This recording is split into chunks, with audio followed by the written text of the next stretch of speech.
po naman ng health, ang pananaw po namin yan na kailangan maganda po yung tinatawag nating birth spacing or hindi lang po birth control, may spacing rin po kasama rin po yung responsible parenthood. Ang epekto ng overpopulation sa kalusugan ng tao. Alam naman natin na pag maraming tao, masyadong overcrowded or masyadong dense sa isang area. Just like for Metro Manila, for example. So maraming health risks po nakikita natin. So madali matransmit yung mga diseases. Ang sanitation po natin, saka water, sanitation and hygiene, hindi po maganda pag maraming tao. So mahirap po natin pakainin lahat yung mga bata, no? Kaya ating mga adult population pag madami tayo masyado. Pag ang nanay naman nanganganak na less than 3 years ang interval, hindi rin maganda. Saka pag maraming anak niya, may threat po sa kanyang kalusugan. So mataas yung risk niya, magkakaroon siya ng kamatayan during childbirth and delivery. So kaya nga sa Department of Health, ang intervention po natin yan, yung family planning, isa sa intervention natin, no, sa kalusugan para to prevent maternal and newborn deaths. And of course, ang general effect sa population, pag kunti yung tao, no, kunti tayo nagko-compete sa resources. Okay? So mapangalagaan natin ang kalusugan natin at nutrition. In terms sa mga bata, Doktor, yung overpopulation, especially those that are 0 to more or less 4 years old or 5. Okay. Siyempre yung bata, pag marami siyang kapatid, maraming anak sa pamilya, hindi siya masyadong nafocus yung attention and care ng nanay sa tatay. No? Hindi siya mapakain ng gusto minsan, lalo na pag very limited rin yung resources or income ng isang pamilya.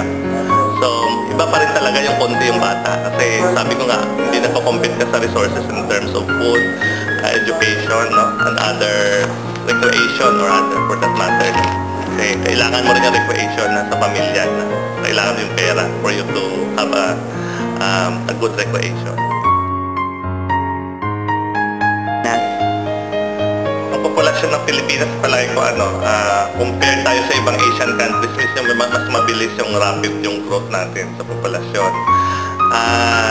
Maybe because depende rin po sa gobyerno, klaseng gobyerno natin, na dapat sustain po yung ating population management program.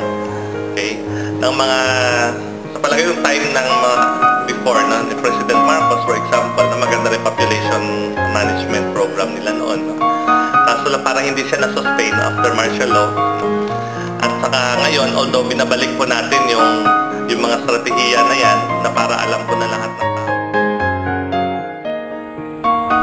Ang kahirapan ng kondisyon ng taas ay namamagitan ng tao ang kanyang pangangailangan ng Maaaring ang ating likas na yaman ay renewable resources. Ngunit limitado lamang ito sa sapat na bilang ng tao na mapagsisilbihan ito. Kung hindi mapagtutuunan ng pansin ang paglobo ng populasyon, tiyak na mas maraming tao ang maghihirap. Mas maraming hindi makakakain at hindi makakapag-aral. Isa pang epekto nito ay ang suliraning pangkapaligiran. Habang ang populasyon natin ay tuloy-tuloy na lumalago, mas nagiging banta ito para sa ating kalikasan at kapaligiran. Dahil na rin ito na mas maraming tao ang aabuso sa kanyang maibigay na likas na yaman. Hindi na ito masusuportahan ang bawat tao sa mundo. Magkakaroon din ng talamak na polusyon at kontaminasyon sa kapaligiran na nagsasanhi ng iba't ibang karamdaman. Nauusbong sa paglago ng populasyon na hindi naman natin maiaasa lamang sa ating gobyerno. Maraming tao, ibig sabihin nito ay maraming kailangang intindihin ng gobyerno. Maraming mangangailangan ng pagkain, trabaho, pasilidad, at iba pang bagay na pangangailangan ng tao.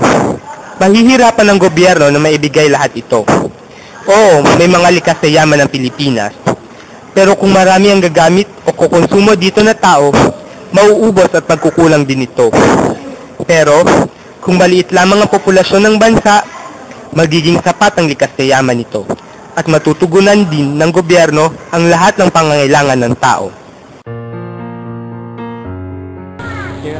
Ilan po kayo sa inyong pamilya? Dalawang pamilya po isang bahay. Anak po na may asawa po. Ilan po sila? Ilan po kayo lahat? Walo po kayo.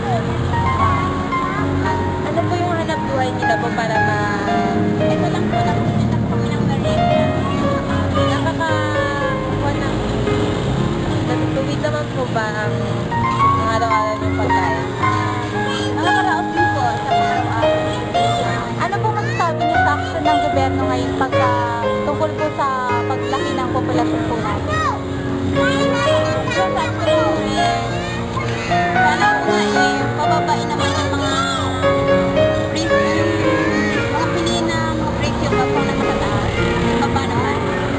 Dahil po sa mga kabataan po, siyempre po gusto mo rin silang bilan ng sambagat, pagkain, importante. Mabibili po. Hindi po pag-aaral po nila, mas suportaran po ang mababa ang presyo. Isa sa pangunahing dahilan ng pagdami ng tao ay ang kakulangan sa wastong edukasyon patungkol sa family planning. Ang family planning ay nagbibigay ng sapat na lecture upang tulungan ang mag-asawa sa pagdedesisyon kung ilan at kailan sila magkakaanak. Ito ang pinaka-epektibong paraan upang makontrol ang pagdami ng tao.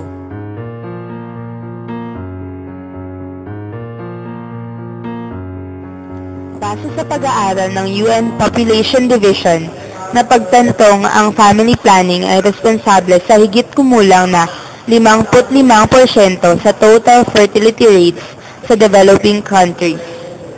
Sa pagdami ng tao ay ang unemployment, lalo na sa parte ng mga kababaihan.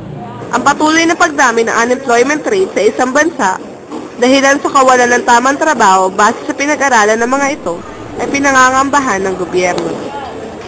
Sa mga pag-aaral na isinagawa, napagtantong ang mga kababaihang may pinag-aralan at may maayos na trabaho ay kadalasang may mas konting anak sapagkat mas karir nila ang kanilang pinagtutuunan ng pansin.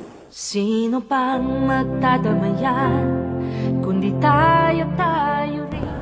Alam mo ba, isa sa mga issue pinagdedebate ngayon ay ang sabihin na tungkol sa RH bill o kilala deeply as reproductive health bill. RH bill! Hindi sa ating talaga. Tungkol sa RH bill ay may malaking kagatanan sa populasyon ng kasalukuyan at pagsinunod ng pinangarap. Oo nga naman! Ang nasabing bill ay inihain sa layunin na bigyan ng universal access ang mga tao sa mga pamamaraan pakikipagtalo. Layunin nitong makontrol ang bilang ng paggamit ng iba't ibang contraceptive. Ang nasabing bill ay nag-ani ng iba't ibang impresyon sa tao. Naging controversial din ito lalo na sa mga namamahala ng simbahan. Tunghayan natin ang iba't ibang pananaw ng tao patungkol dito. I would say that I'm not in favor of the RH bill because I believe that sex is a gift from God and that it should not be used like in the society for walang kwenta lang. So I believe that it should be kept pure, that should only be used in a marriage. So if the RH bill will be approved, many people will just use it and it's not. Dalawang aspeto niyan. Siyempre, sa Catholic Church, mga Katoliko tayo, parang yung morality nga naman. Diba? Kaya lang kasi kung titingnan mo yung kapaligiran natin, yung population, and yung mga kabataan din ngayon, na hindi mo naman talaga sila mapipigilan. Kahit anong gabay natin, gagawin at gagawin, nagkakamali talaga. Pabor na ako dun sa RH bill. Kasi kailangan din nila ng protection since they can't stop doing it. And the best that we could do as educators is to tell them that it is wrong and to guide these protection. Okay ako sa RH bill. Sa RH bill o hindi? Natural, hindi. Bakit? Dahil ang dahilan sa RH bill ay hindi dahil sa populasyon. Ito ay dahil gustong kontrolin ng mas malalakas na bansa ang populasyon ng Pilipinas. Na hindi lamang Pilipinas ang gusto nilang kontrolin, ultimo India at saka China. Sa kadahilan ng kailangan nila ang ating natural resources. Hindi dahil tumataki na ang ating populasyon. Sa totoo lang, napakaliit pa nga ng ating average growth na dapat ay 2 point something. Ang nangyayari, 1 point something lang in average month. Kaya mas kailangan na dumami tayo. So, ang dahilan ng RH bill ay hindi dahil lumalaki ang populasyon. Ito ang gustong ipakita sa atin ng mga bansa na susulong nito na lumalaki ang populasyon natin. Pero sa totoo lang, ito ay dahilan gusto nilang kontrolin ang ating kalikasan. Bale, gagamitin lang nila ito para sa kanilang pagsarili pero hindi nila iisipin sa ibang bagay. Sa tingin ko, ang tamang ang tamang paraan para maiwasan yung pagdami ng populasyon ay abstinence, kumbaga self-control. Ay ako hindi, ay talaga. Agree ako kasi, alam mo sinabi mo na nga, super aggressive na nga yung mga bata ngayon. So, kailangan na nila, kailangan may technology na tayo Kailangan nilang gamitin yon. Para syempre, kailangan nilang gamitin yon. So, dahil super aggressive talaga nila, disagree ako sa RH bill kasi naniniwala ako sa panahong ito ay ang mga kabataan ay masyadong agresibo sa mga bagay-bagay. Gamitin talaga nila yon. Talaga. Hindi naman ako pro, tsaka hindi rin ako anti sa RH bill. Parang feeling ko kasi dapat may limitations yung rules na kung ano yung mga contraceptives na dapat gamitin. Dapat isaalang-alang nila yung health ng tao, tsaka yung gano'n nila kadalas gagamitin. Yan sa survey na isinagawa ng Pulse Asia sa Pilipinas noong Oktubre taong 2010, tinatayang hindi lingid sa 80% ng mga Pilipino ang usapin tungkol sa Reproductive Health Bill o RH Bill. Sa mga respondents, 69% ang sumasang-ayon sa bill na ito. 7% ang hindi sumasang-ayon. Samantalang ang natitirang 24 naman ay hindi pa masabi kung sasang-ayon ba sila o hindi. Sa pamamagitan ng survey na ito, napagtanto ng mga eksperto na may posibilidad talaga na mapasa ang batas. Lalo na sa panahon ngayon kung kailan nararapat na ang unti-unti pagbawas sa ating populasyon. Sinasabing dahil sa patuloy na pagtaas ng populasyon at kakulangan sa pagkontrol dito, ay nahihirapan ng gobyerno na matugunan ang ating mga pangangailangan. Ayon din sa ibang paniniwala, sa tulong ng RH Bill ay mababawasan ang maternal deaths at hindi inasang pagbubuntis. Pero sa likod nito, andyan rin ang iba pang mukha ng RH Bill, ang mga posible ding kahinatnan ng pagsasabatas nito.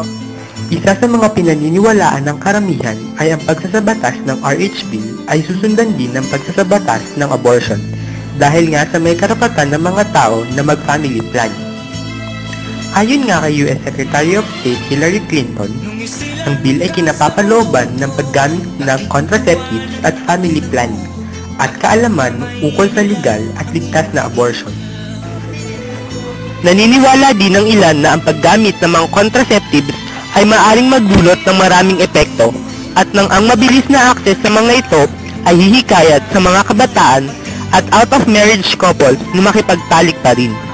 Hindi nga naman sila mangangamba sapagkat nariyan ang mga condoms at pills upang magbunga ang mga ito. Ang huli, may mga naniniwala pa rin na walang relasyon ang populasyon sa kahirapan.